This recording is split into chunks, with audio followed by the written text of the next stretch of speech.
말씀은 요한복음 21장 15절부터 23절까지 말씀인데요. 영상을 통해서 함께 하나님의 말씀을 듣도록 하겠습니다. 그들이 조반 먹은 후에 예수께서 시몬 베드로에게 이르시되 요한의 아들 시몬아, 네가 이 사람들보다 나를 더 사랑하느냐? 주님, 그러하나이다. 내가 주님을 사랑하는 줄 주님께서 아시나이다. 내 어린 양을 먹이라. 하시고 또 두 번째 이르시되 요한의 아들 시몬아, 네가 나를 사랑하느냐? 주님, 그러하나이다. 내가 주님을 사랑하는 줄 주님께서 아시나이다. 내 양을 치라. 하시고 세 번째 이르시되 요한의 아들 시몬아, 네가 나를 사랑하느냐? 주께서 세 번째 내가 나를 사랑하느냐 하심으로 베드로가 근심하여 이르되 주님, 모든 것을 아시오매. 내가 주님을 사랑하는 줄 주님께서 아시나이다. 내 양을 먹이라. 내가 진실로 진실로 네게 이르노니 네가 젊어서는 스스로 띠뛰고 원하는 곳으로 다녔거니와 늙어서는 네 팔을 벌리리니 남이 네게 띠띠우고 원하지 아니하는 곳으로 데려가리라. 이 말씀을 하심은 베드로가 어떠한 죽음으로 하나님께 영광을 돌릴 것을 가리키심이로라. 이 말씀을 하시고 베드로에게 이르시되 나를 따르라. 베드로가 돌이켜 예수께서 사랑하시는 그 제자가 따르는 것을 보니 그는 만찬석에서 예수의 품에 의지하여 주님을 파는 자가 누구오니까 묻던 자더라. 이에 베드로가 그를 보고 예수께 여짜오되 주님, 이 사람은 어떻게 되겠사옵나이까? 내가 올 때까지 그를 머물게 하고자 할지라도 네게 무슨 상관이냐? 너는 나를 따르라. 이 말씀이 형제들에게 나가서 그 제자는 죽지 아니하겠다 하였으나 예수의 말씀은 그가 죽지 않겠다 하신 것이 아니라 내가 올 때까지 그를 머물게 하고자 할지라도 네게 무슨 상관이냐? 하신 것이로라. 오늘 말씀의 제목은 사명의 눈을 뜨십시오라는 제목으로 본 말씀을 위해서 함께 은혜를 나누도록 하겠습니다. 하나님께서 우리를 이 세상에 보내신 목적은 무엇일까요? 저는 청년 시절에 이 직장 생활을 열심히 하면서 돈을 버는데 참 이 마음속에 채울 수 없는 어떤 공허함이 있었어요. 제게 맞지 않는 옷을 마치 다윗이 사울의 갑옷을 입는 것처럼 제게 맞지 않는 옷을 입고 살아가니까 뭔가 삶에 공허함이 있는 거예요. 내가 이 일을 하려고 이 세상에 온 것일까? 하나님 나를 이 세상에 보내신 것일까? 그저 먹고 살기 위해서 나는 이 세상에 태어났을까? 생계를 위해 내가 이렇게 사는 것이 맞을까? 나는 무엇을 위해 살고 무엇을 위해 죽어야 할까? 그러던 중에 목사님께서 설교하실 때 청년 시절에 그런 설교를 하신 적이 있어요. 풀풀이 먹고 살아도 인생은 자신의 사명을 깨닫고 그 사명을 위해 살아갈 때 행복하다. 그래서 저는 고민하게 됐죠. 내 인생의 사명은 무엇일까? 여러분, 오늘 갈릴리 바다에서 어부로 살던 베드로와 요한 제자들에게 예수님께서 찾아오십니다. 물고기 잡으며 살아가던 그들에게 너희는 이제 사람 낚는 어부가 될 것이다 말씀하시며 그들을 부르시죠. 콜링하세요. 그들은 예수님을 따라갈 때 속으로는 어떤 생각을 가지고 있었죠? 예수님께서 왕이 되시면 내가 한 자리 해야지. 어떤 이 세상 나라에서의 성공, 부귀, 영화, 권세를 누리기를 원했단 말이에요. 근데 그러던 그들이 예수님 십자가에 돌아가시기 위해서 붙잡히시던 날 예수님을 다 부인하고 저주하며 또 뿔뿔이 떠나가죠. 그리고 부활하신 예수님을 만나서 오늘 본문을 보면 예수님께서 그들에게 다시 찾아오시죠. 그리고 뭐라고 말씀하시죠? 요한의 아들 시몬아, 내가 이 사람들보다 나를 더 사랑하느냐? 주님, 그렇습니다. 그래, 내 어린 양을 먹여라. 내 양을 치라, 내 양을 먹여라 하시며 목양의 상명을 주시는 거예요. 이제 그들은 세상 나라의 성공이 아니라 하나님 나라의 비전을 보고 그리고 예수님을 따르게 됩니다. 여러분, 우리는 사명의 눈을 뜨며 살아야 됩니다. 그래서 오늘 제목이 뭐죠? 사명의 눈을 뜨십시오. 그래서 오늘 인생의 사명이 무엇인가? 어떻게 사명을 위해 살 것인가에 대해서 함께 본 말씀 통해서 배우도록 하겠습니다. 첫 번째, 사명의 이유는 하나님의 나라를 보았기 때문입니다. 에베소서 1장 18절 말씀 보면 바울의 기도죠. 바울은 이렇게 기도합니다. 너희 마음의 눈을 밝히사, 마음의 눈을 밝히사, 영의 눈을 열어달라는 거예요.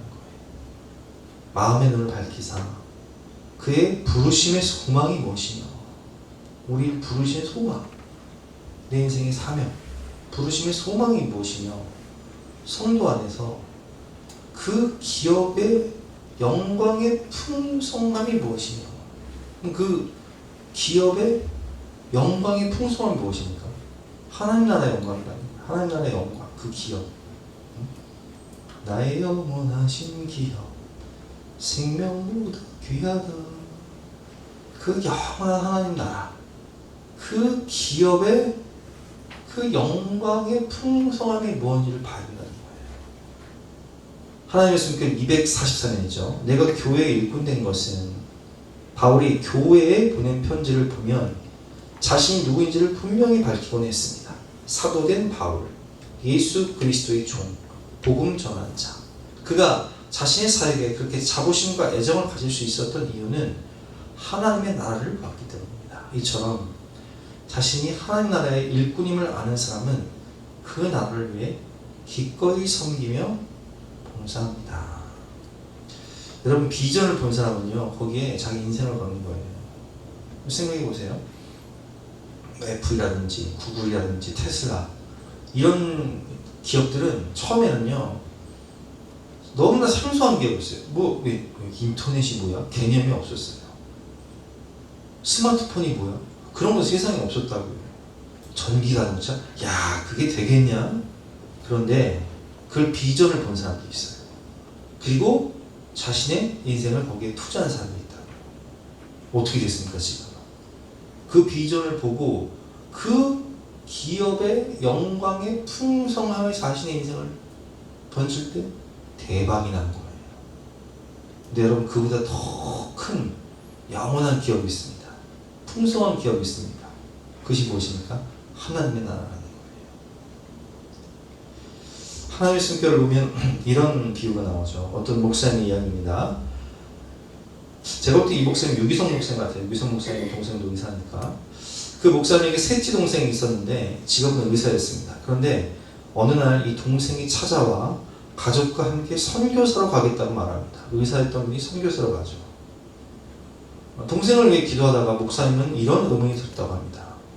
동생이 왜 이런 결심을 하게 되었을까? 의사인데, 여러분, 우리나라 의사들이 돈 얼마나 잘 버는지 아시죠? 연봉 3억 줘도 지방으로 안 가요. 아니면 그 이상은 수도권에서 볼 수 있습니까? 이때 하나님께서 말씀하셨습니다. 내 동생은 하나님의 나라를 보았다. 이 음성을 듣는 순간 목사님의 마음이 뜨거워졌습니다. 의사로서 보장된 미래를 내려놓고 선교사가 되려고 떠난다는 것은 의사보다 선교사가 좋다는 것을 깨달았기 때문입니다. 그렇습니다. 하나님의 나라를 본 사람, 더 좋은 것을 본 사람만이 하나님의 나라의 일을 이루려 나설 수 있습니다. 하나님 나라의 비전을 본 사람은 더 좋은 것을 위해 작은 것을 포기하는 거예요. 제가 이제 사업 실패하고 주님 만나고 회개하고 뭔가 이 인생에 가치 있는 일을 하며 살아야겠다 생각하면서 여러 가지 봉사를 다녔던 말씀드렸잖아요. 그 동방사회 목전이라고 해서 입양하는 그 아이들, 갓 태어난 아이들 돌보는 일도 하고, 가서 뭐 기저귀도 개고 아이들 젖 이렇게 분유 타서 먹이고 그런 일도 하고, 그 다음에 정신지체 장애인 공동체 가서 봉사도 하고, 말기암 환자를 돌보는 호스피스 사역도 하는데, 나는 이제 가치 있는 일 찾아서 봉사를 하고 다녔는데 제 마음에 이게 채울 수 없는 공허함이 있는 거예요. 내가 과연 이분들에게 줄 수 있는 최고의 선물은 무엇일까? 그때 하나님께서 저에게 말씀하신 게 그거였어요. 네가 아무리 그들에게 쌀을 갖다 주고 또 돈을 갖다 주고 몸으로 봉사한다 할지라도 그들에게 하나님의 나라, 즉 예수 그리스도를 통한 천국 영생을 주지 못한다면 여러분 껍데기 불가한 거예요. 속빈 강정이에요. 안 꺾는 찐빵이에요. 그때 저는 깨달았어요. 내가 그 영혼들에게 줄 수 있는 최고의 선물은 바로 하나님의 나라, 예수 그리스도를 통한 천국 영생이구나. 그래서 제가 목회자가 된 이유도 그거였어요. 내가 가족들에게, 사랑하는 사람들에게, 주변 사람들에게, 소중한 영혼들에게 줄 수 있는 최고의 선물은 바로 하나님의 나라, 예수 그리스도를 통한 천국 영생, 복음을 전해서 그 영혼들을 지옥에서 천국으로, 사망에서 생명으로, 어둠에서 빛으로 인도하는 그것이구나 라는 것을 깨닫고 제가 목회자가 되기로 결심했던 거예요. 그렇습니다. 여러분, 바울은 오늘 기도를 합니다.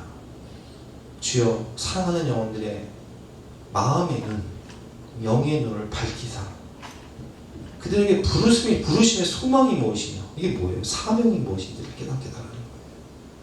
즉, 그 하나님 나라의 영광의 풍성함이 무엇인지를 보게 달라는 거예요. 바울은 봤잖아요. 바울은 부활하신 예수를 만나고 눈이 멀어 회개하고 성령을 체험하고 하늘의 영광을 봤다고요. 하늘의 영광, 하늘의 영광, 나의 마음속에 차고도 넘쳐. 에베소 1장 18절과 19절 말씀. 너희 마음의 눈을 밝히사 그의 부르심의 소망이 무엇이며 성도 안에서 그 기업의 영광의 풍성함이 무엇이며 그의 힘의 위력으로 역사하심을 따라 믿는 우리에게 베푸신 능력의 지극히 크심이 어떤 것을 너희로 알게 하시기를 나는 기도한다. 구하노라. 순교자 스데반은 자신을 위해 돌로 치는 사람들을 향해 기도하면서 뭘 봅니까? 하늘의 영광을 봐요.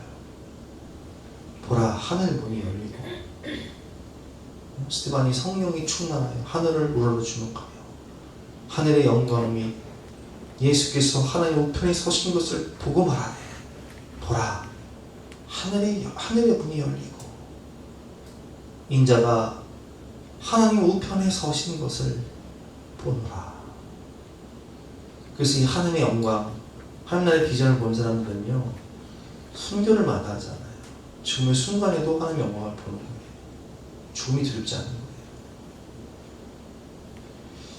사랑하는 성도 여러분, 여러분도 하나님 나라의 영광과 비전을 보며 사명자, 부르심의 소명을 따라 사명자로 살아가시기를 바랍니다. 이번 중고등부 수련회에 갔더니 거기에 의사분이 봉사하러 오셨더라고요. 1년에 한 번 있는 휴가를 수련회를 위해서 휴가를 낸 거예요. 어떤 분들은 하나님 나라를 위해서 기도하는 기도의 사명자로 부름받아서 날마다 새벽마다 혹은 밤마다 가정과 교회를 위해서 기도하시는 분들이 있습니다. 내가 가정의 등대다. 등대에 불이 꺼지면 안 된다. 기도의 사명자로 부름을 받은 기도자들이 있어요.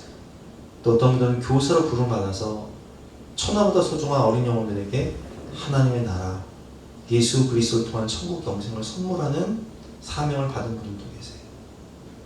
주일날 쉬고 싶고 그냥 다른 친구들처럼 놀라고 싶지만 그렇게 하지 않고 어린 영혼들의 구원을 위해서 힘쓰고 있는 교사들이 있다고요. 어떤 분들은 주방봉사로 혹은 교회 청소로 헌신하며 주님의 몸된 교회를 세우시는 분들도 계시고, 어떤 분들은 교회와 선교지를 세우기 위해서 열심히 물질로 헌신하시는 사명자들이 계십니다. 그런 분들이 있기 때문에 교회가 세워지고 선교지에서 선교사님들이 사역을 할 수 있는 거예요. 빚도 없이 이름도 없이 섬기시는 분들의 모든 삶이 찬양 가사처럼 천국에서는 해같이 빛나는 것입니다. 두 번째로 사명이란 무엇이냐? 이렇게 살다 죽어도 나는 후회 없다. 목숨을 거는 거예요. 사도행전 20장 23절 말씀을 보면 바울은 이렇게 고백합니다. 오직 성령이 각 성에서 내게 증언하여 결박과 환난이 나를 기다린다 하시나 내가 달려갈 길과 주 예수께 받은 사명, 곧 하나님의 은혜의 복음을 증거하는 일을 마치하면은 나의 생명조차 조금도 귀한 것으로 여기지 아니하노라. 그는 예루살렘으로 돌아가게 되면 어떤 일이 기다리는지 알고 있었어요. 결박과 환란이 나를 기다린다 하시다. 그리고 로마로 압송이 되면 후에 그는 로마에서 순교하지 않았습니까? 순교할 것도 알고 있었어요. 전제가 지냐 부어지고 떠날 시간이 가까워도다. 디모데 후서 4장 말씀처럼 그는 순교를 이미 각오하고 있었다고요. 그러나 주 예수께 받은 사명, 부르심의 소망, 그 사명, 즉 은혜의 복음 증거하는 일을 마치려면은 나의 생명조차 조금 더 귀한 것으로 여기지 아니하노라. 이 사명을 위해 목숨을 거는 거예요. 내가 그 사명을 완수하기 위해서는 내 생명조차 나는 아낌없이 드리겠다는 거예요. 224면입니다. 사명이 없는 사람은 늘 눈앞에 있는 것만 생각합니다. 그러나 사명에 눈뜬 사람은 가장 귀한 것이 무엇인지를 생각합니다. 인생의 핵심 가치가 나가야 되는 거죠. 그리고 그것을 위해 최선을 다합니다. 바울은 자신을 일꾼으로 소개합니다. 하나님이 그를 교회를 섬기는 일꾼으로 보내셨다는 확신과 믿음이 있었기 때문입니다. 이것이 사명입니다. 오늘 내가 죽어도 전해야 할 복음이 있고 해야 할 일이 있음을 아는 것입니다. 그래서 예화 때 어떤 목사님이 암에 걸려서 죽어가면서도 마지막 설교를 하지 않습니다. 청빙을 원하는 교회 가서 마지막 설교를 할 때 그 설교가 정말 내 인생의 마지막 설교다 라는 마음으로, 애타는 마음으로 복음을 전할 때 그 교회 성도들이 은혜를 받아요. 감동을 받고, 아, 저 목사님의 설교 우리가 한 주만 더 들어도 행복하지 않습니까? 해서 청빙을 하게 되죠. 자신을 청빙해준 교회가 너무 감사해서 기도원에 들어가 그 교회에서 금식하며 기도할 때 하나님이 치유의 은혜를 주셔서 그분이 치유받고 그 교회에, 충청도의 한 교회에 목회자로 부름을 받게 되었다는 간증이 있었는데, 그럼 이것이 사명이에요. 오늘 내가 죽어도 전해야 할 복음이 있고 해야 할 일이 있음을 아는 것이 바로 사명입니다. 사명자는, 세상의 사명자들도요, 그 사명을 위해 목숨을 걸어요. 여러분, 우리가 그 일본 지진과 쓰나미 때 후쿠시마 원전이 폭발했잖아요. 근데 이걸 수습하기 위해서는 방사능 피폭과 죽음을 무릅쓰고 들어가서 수습해야 될 사람이 필요했다고요. 근데 이 후쿠시마 원전에서 일하시던 분들 중에 이게 이제 방사능 피폭이라는 게요, 그 피폭이 되면 굉장히 괴롭게 죽어요. 근데 그걸 알고도 그걸 수습하기 위해 들어가신 분들이 계세요. 사명을 위해서. 우리 코로나19 때 많은 사람들이 죽어갈 때 정말 많은 의료진들도 많이 사망하셨습니다. 그러나 이 코로나 팬데믹 상황 가운데 자신의 사명, 그 사명의 자리를 지키기 위해서 병원에서 환자들을 돌보다가 자신도 코로나에 걸려서 죽기까지 헌신했던 그 의료진들의 사명감, 목숨 건 사명감이죠. 뉴욕에서 9.11 테러가 일어났을 때, 와, 그 비행기가 이 쌍둥이 빌딩에 그냥 탁 충돌을 하잖아요. 테러범들이 이제 운전을 해서. 근데 이 건물이요, 화재가 나고 이제 막 철근이 녹아내리면서 이제 붕괴가 막 시작되는 거예요. 사람들은 막 정신없이 막 뛰어내려오는데 거슬러 올라가는 사람도 있었어요. 그게 누굽니까? 수백 명의 구조대 소방관들은 계단으로 거슬러 올라갔어요. 남들은 살기 위해 뛰어내려오는데. 그래서 우리나라 분이시죠. 어떤 분이 그 소방관이랑 눈이 마주친 거예요. 막 그 무거운 장비를 메고 헉헉거리면서 올라가는 그 소방관의 그 눈빛. 왜? 한 영혼이라도 구조하기 위해서, 살리기 위해서. 나는 지금 살기 위해 내려왔는데 그들은 살리기 위해 올라가는 거죠.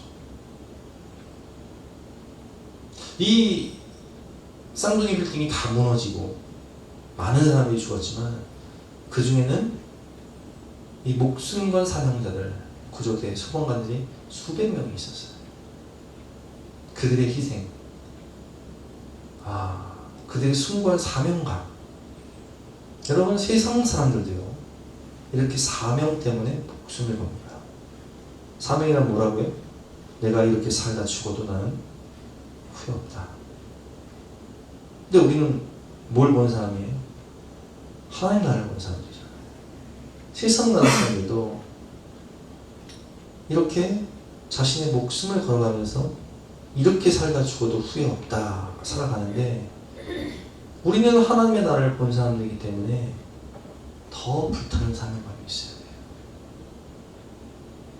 지옥문을 향해 달려가는 불쌍한 영혼들을 구원하기 위해 거슬러 올라가는 사람들, 복음을 전파하며 영혼을 구원하는 이 하나님의 은혜의 복음 증거하는 일을 마치 하면은 나의 생명조차 조금도 귀한 것으로 여기지 아니하노라 고백한 바울에게 주신 불타는 사명감이 우리에게도 있어야 한다는 거예요. 언젠가 공인 되신 하영준 목사님이 병원 신방을 가셨어요. 40대의 젊은 여집사님이 말기 암으로 투병을 하셨는데 이미 의학적으로는 소망이 없는 상황이었어요. 목사님께서 예배를 드리시고 마지막 권면을 하십니다. 집사님이 하실 일이 있습니다. 이 병원에서. 집사님은 이제 얼마 생명이 남지 않았지만 집사님이 이 병원에 계신 환자들과 의료진들에게 복음을 전한다면 그들은 집사님을 아주 귀를 기울 것입니다. 왜냐하면 죽음을 앞둔 사람이 죽음을 두려워하지 않고 천국 영생, 하나님 나라의 확실한 비전을 가지고 소망 가운데 복음을 전한다면 그것이 얼마나 능력이 있겠어요. 그때 여집사님이 반짝반짝 빛나기 시작합니다. 목사님 하겠습니다. 내가 며칠을 살지 모르지만 내가 살아있는 동안 복음 전하며 영혼들을 구원하며 천국 가겠습니다. 우리 다니엘 기도 때 천정원 자매님이라고 항암 치료 수십 번 막 약물 치료하시고 하시면서도 그 같은 병동, 암 병동에서 복음을 전하는 그런 삶, 그 간증을 들었잖아요. 여러분, 사명이란 내가 이렇게 살다 죽어도 후회 없다, 목숨을 거는 것이다 라고 말씀해 주셨죠. 이 목회자나 선교사로 부르심을 받을 때 가장 중요한 게 이 사명감이에요. 확실한 사명감이 없으면 시련이나 경제적 위기, 어려움이 몰려오면 도망가기 때문에 불타는 사명감이 있어야 된다는 거예요. 그래서 하나님이 부르시지 않았으면 절대 가지 말아야 되고, 하나님이 확실히 부르셨으면 굶어 죽어도 힘들어 죽겠어도 가야 할 길이 바로 사명자의 길이라는 거예요. 그래서 부르심의 소망, 하나님이 정말 부르셨는가, 콜링이 있는가, 이것이 가장 기초가 돼요. 이것이 없으면, 왜냐하면 하나님 부르셔야지 하나님 책임지시고 하나님이 순교할 수 있는 믿음을 주시는 건데, 그게 없으면 도망가는 거예요. 하나님도 부끄럽고 자기 자신도 인생이 초라해지는 거죠. 그것이 없습니다. 모든 사명의 원리는 똑같습니다. 목회자나 선교사뿐만 아니라 모든 사명의 원리는 똑같습니다. 이렇게 살다 나는 지금 죽어도 후회 없다, 목숨을 걸 수 있는 것. 내 모든 에너지와 열정을 쏟아붓고 몰두하며 달려갈 명확한 목표가 바로 인생의 사명입니다. 사명자는 그것을 위해 자신의 모든 인생을 투자하죠. 모든 물질과 시간을 투자해요. 막 쏟아붓는 거예요. 인생과 영생을 건 확실한 사명이 있는 삶은 참 행복하고 멋진 삶입니다. 멋지지 않습니까, 여러분? 내가 그 사명을 위해 살다가 죽을 수도 있는 거. 내가 무언가를 위해, 누군가를 위해 살 수 있고 죽을 수 있는 사람은 참 행복한 사람이다. 참 멋진 사람이다. 이렇게 말씀드리고 싶습니다. 세 번째로 사명자의 자세는 믿음과 순종입니다. 하나님의 말씀 240년 믿음이 없이는 하나님을 기쁘게 하시지 못하나니 히브리서 11장 6절 말씀이죠. 믿음장. 아무리 착하고 성실해도 하나님과 동행하는 모습이 드러나지 않는다면 믿음이 있는 사람이라고 할 수 없습니다. 믿음이 없이는 하나님을 기쁘시게 하지 못할 뿐 아니라 하나님 앞에 나아갈 수도 없습니다. 하나님은 착한 사람이 아니라 믿음이 있는 사람을 사용하십니다. 참 의미 있는 말이죠. 하나님은 착한 사람이 아니라 믿음 있는 사람을 사용하신다는 거예요. 여러분, 베드로의 성격이 어떤지 알고 계시죠? 베드로는 품에 뭘 품고 다녔어요? 식칼 품고 다녔어요. 식칼이 파예요. 독립투사였다고요. 그 제사장의 종 말고의 글을 잘라버리잖아요. 그러면 베드로와 요한의 별명이 뭐였어요? 보아너게. 뜻이 뭐예요? 우레의 아들. 성격이 하도 불같아가지고 전도하다가 거부하면 예수님께 뭐라고 해요? 저것들 확 그냥 불사질러서 그냥 죽여버릴까요? 우레의 아들이었어. 우레의 아들. 착한 사람들이 아니었다. 우리 조성환 집사님처럼 성격이 온화한 분들이 아니었다. 근데 하나님께서는 그분들을 사용하셨어요. 왜? 그분들은 뭐가 있었어요? 믿음이 있었어요. 성격은 질가진데 믿음이 있어. 하나님은 착한 사람이 아니라 믿음이 있는 사람을 사용하십니다. 여러분 생각해 보세요. 애굽을 향해 가는 모세 80세예요. 지팡이나 들고 가는 거예요. 애굽은 어떤 나라입니까? 세계 최강대국, 세계 4대 문명의 발상지. 그 애굽의 대군대를 모세가 이길 수 있습니까? 그러나 하나님 말씀 약속을 의지하여 믿음으로 순종하고 가는 거예요. 가나안 땅을 향해 정복전쟁에 나선 여호수아는 직업이 뭐였어요? 모세의 시종이었어요. 그 가나안 땅은 어떤 곳입니까? 철병거, 아낙자손, 3m 가까이 되는 아낙자손, 여리고성. 그런데 믿음으로 순종하며 그 여리고성을 도는 거예요. 세상 사람들이 볼 때는 이거 미친 짓이죠. 저거 뭐하는 짓인가. 그러나 하나님 명령에 그 말씀을 믿고 순종하며 도는 거예요. 그리고 소리 지를 때 여리고성 무너지지 않습니까? 골리앗을 향해 나아가는 다윗의 믿음과 순종. 사울 왕이 볼 때도 너는 안 된다. 저 골리앗은 어렸을 때도 용사인데 우리 네가 뭘 할 수 있겠느냐. 그러나 다윗은 나는 만군의 여호와 이름으로 하나님이 나를 곰과 사자의 이빨에서도 건지셨는데 저걸 골리앗나 못 이기겠습니까? 나는 칼과 창과 단창이 없지만 하나님이 나와 함께 하시니 하나님이 이게 하실 것입니다. 라는 믿음과 순종으로 나아가는 거예요.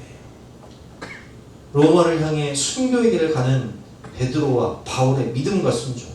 이것은 예루살렘을 향해 십자가의 길을 가셨던 예수님의 모습과 똑같습니다. 예수님도 우리를 살리시기 위해서 믿음 가지시고 죽기까지 순종하시는 순종의 본을 보이셨잖아요. 그래서 사명자의 자세는 무엇이냐? 하나님을 신뢰하는 믿음과 순종인 것입니다. 근데 믿음을 갖기 위해서는 믿음의 주여 온전케 하시는 예수를 바라봐야 되는 거예요. 히브리서 12장 2절 말씀이죠. 믿음의 주여 온전케 하시는 예수를 바라봐라. 예수님을 바라보지 않는 사람에게 예수님이 어떻게 말씀하시며 어떻게 그 사람을 사용하실 수 있겠습니까? 그렇습니다. 예수님을 바라보면 믿음이 생기고 삶이 변화되며 모든 염려와 불안이 떠나갑니다. 왜냐하면 상황보다 문제보다 크신 주님, 그분을 집중해서 바라보면 세상이나 상황이나 문제가 크게 보이지 않아요. 그런데 주님을 바라보지 않으면 내 앞에 있는 골리앗이 더 크게 보여요. 나를 가로막고 있는 여리고성이 더 크게 보여요. 내가 가야 할 저 애굽 대제국이 어떤 제국인지 두려움이 몰려오는 거예요. 그러나 예수님을 바라보면 전지전능하신 삼위일체 하나님, 역사의 주관자가 되시고 우주의 통치자가 되시고 만왕의 왕이 되시고 만주의 주가 되시는 성령이여 부활하신 예수를 바라보게 되면 믿음이 생겨요. 삶이 변화되죠. 그리고 염려와 불안이 떠나갑니다. 문제보다 크신 하나님을 보게 되면 염려와 불안이 떠나가는 거예요.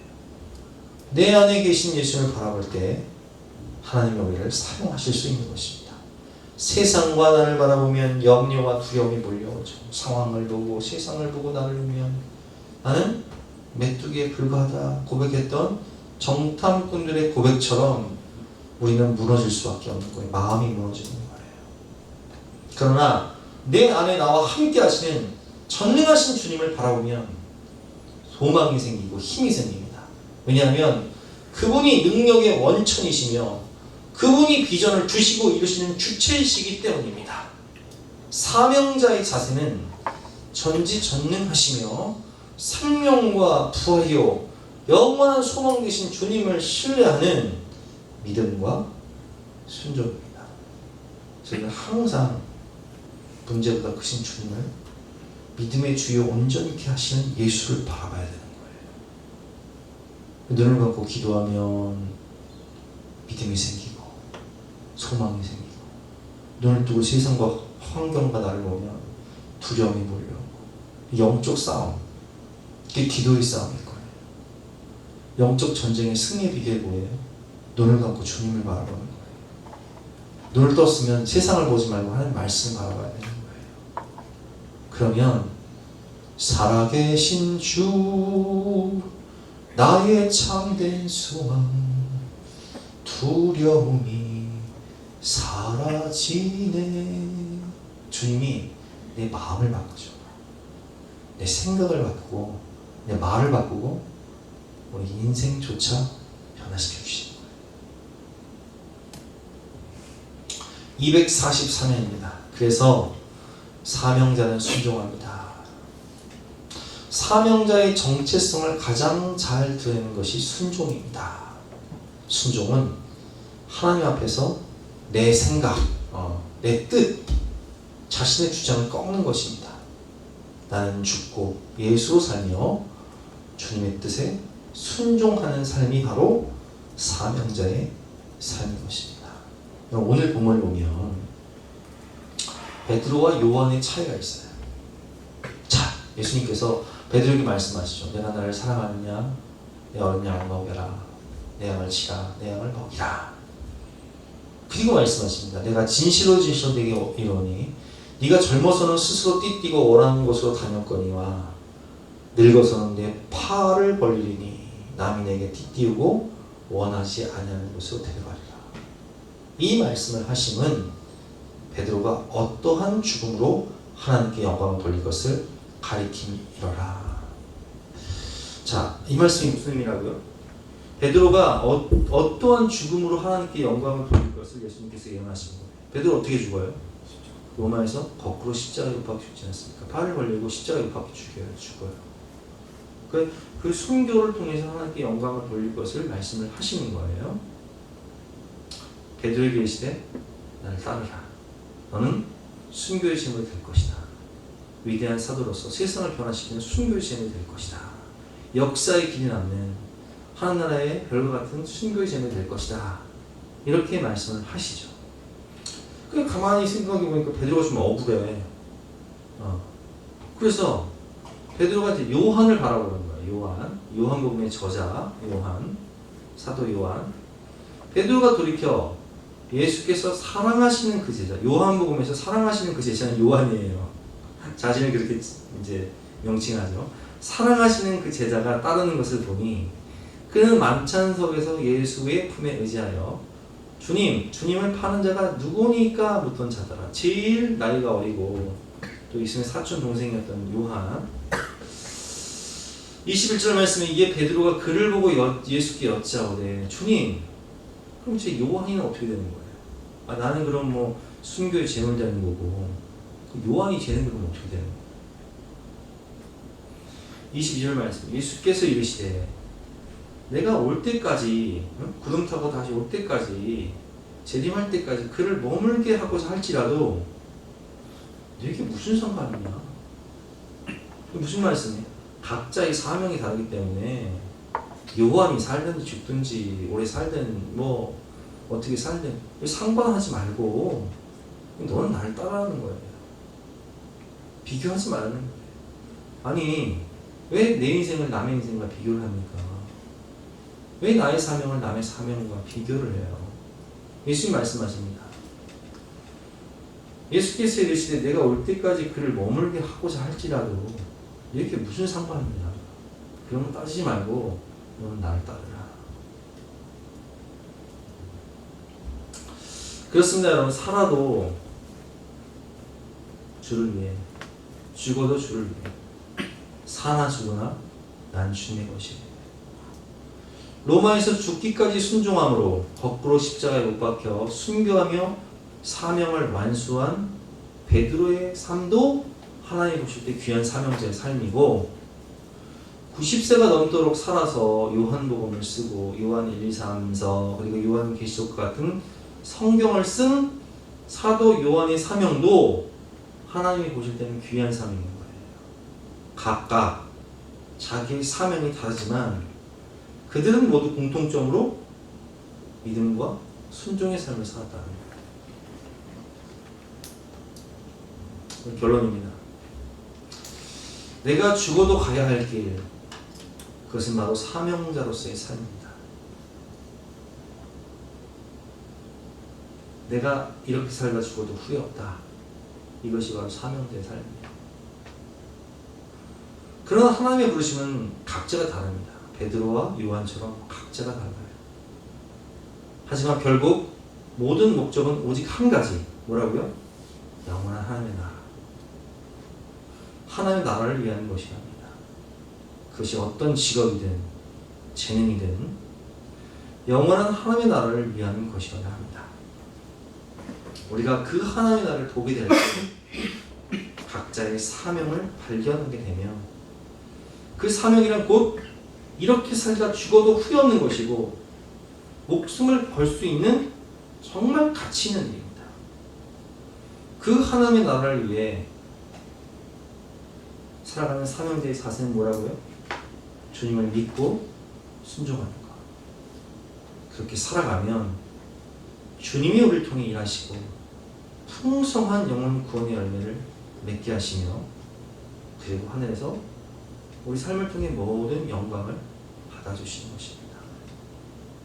우리 함께 주신 말씀 생각하면서 찬양하고 기도하는 시간 갖도록 하겠습니다.